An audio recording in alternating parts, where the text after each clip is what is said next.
The transfer window is getting closer and closer, and naturally due to the season being over, most of the news surrounding the football club is with regards to the transfer window. In today's video we have some big Celtic transfer news for you, as contact has been made with Bayern Munich over a player.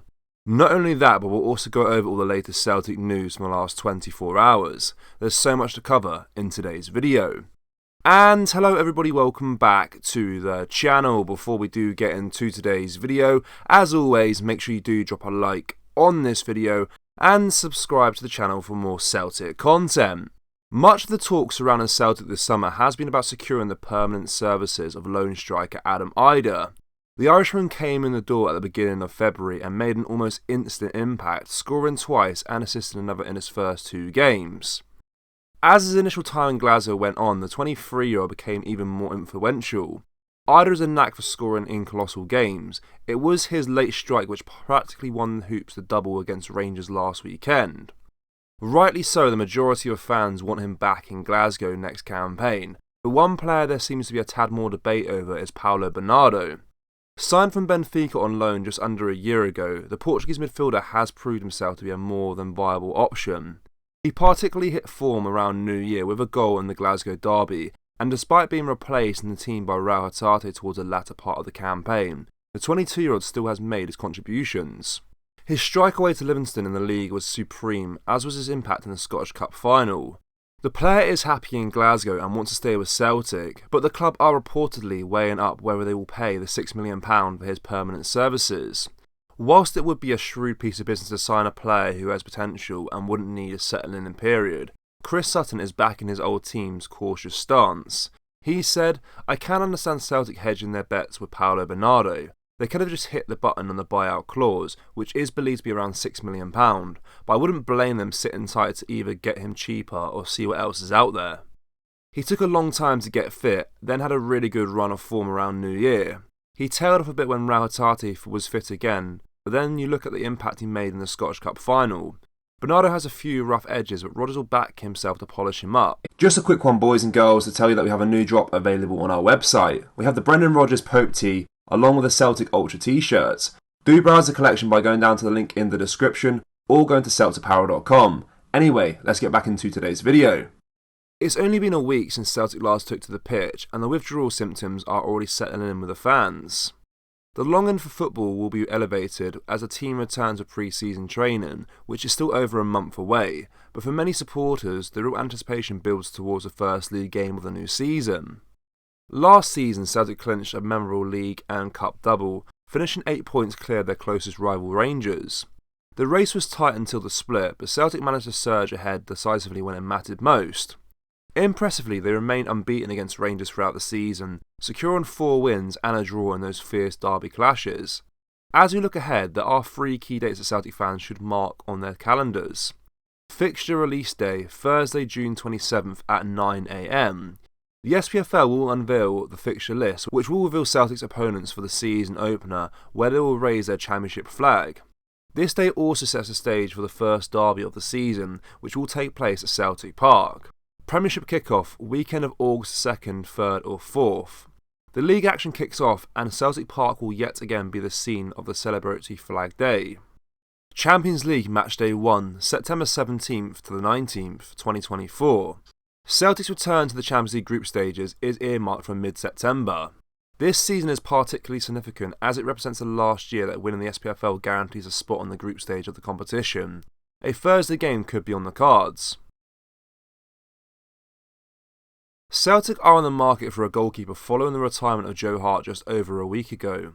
The big Englishman was given the ideal send-off as he kept a clean sheet in the Scottish Cup final to win the Hoops the double. The sun set on his illustrious career in the best possible fashion, and already he seems to be enjoying his retirement. Last week he was pictured at Josip Juranović's wedding, before a brilliant video of him singing "Don't Worry, Be Happy" surfaced. Hart's love for Celtic is undying, but the club need to move on and find a replacement for him. Already this summer, it feels as though the champions have been linked with every goalkeeper under the sun, and a new name has emerged in their search for a number 1.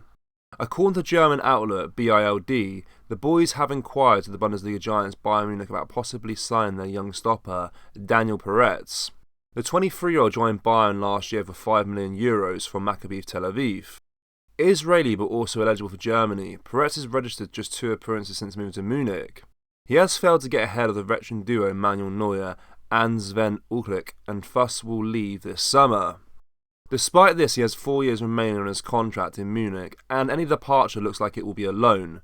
Due to this, one questions whether he will be a prosperous addition to Brendan Rodgers' squad.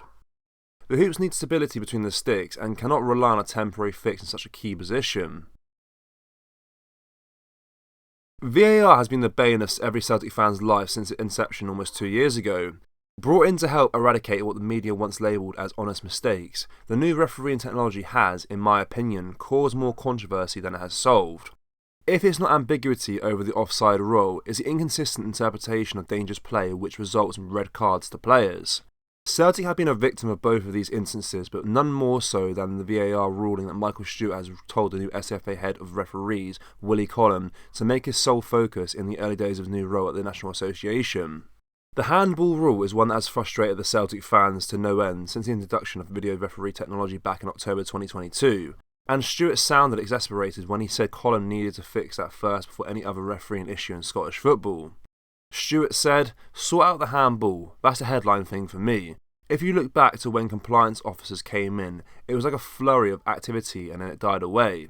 And it's all primarily died away when they just stopped getting involved in everything. I think if Willie Collum is able to address the handball law in particular and he makes that his sole focus to begin with, I think it will take a lot of heat and pressure off things and buy a bit of time to be able to sort other things out.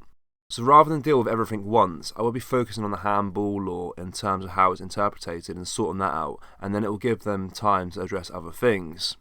Celtic's introduction to VAR for the first time was at Tynecastle in the 2022-23 season.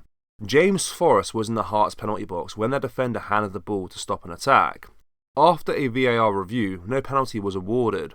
Celtic suffered again a couple of weeks later at Parkhead when Matt O'Reilly was adjusted to have handled the ball and a penalty was awarded despite the Celtic midfielder saying he had no knowledge of the infringement. We have also seen a penalty awarded against Celtic when Alexander Bernabei handled the ball at Celtic Park even though his arm was behind him as he jumped for the ball versus Dundee United.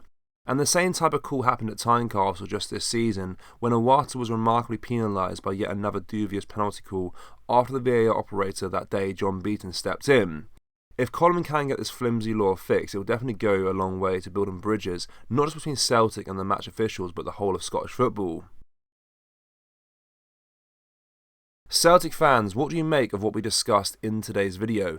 In particular, our links to the Bayern Munich goalkeeper. Let us know down in the comment section below.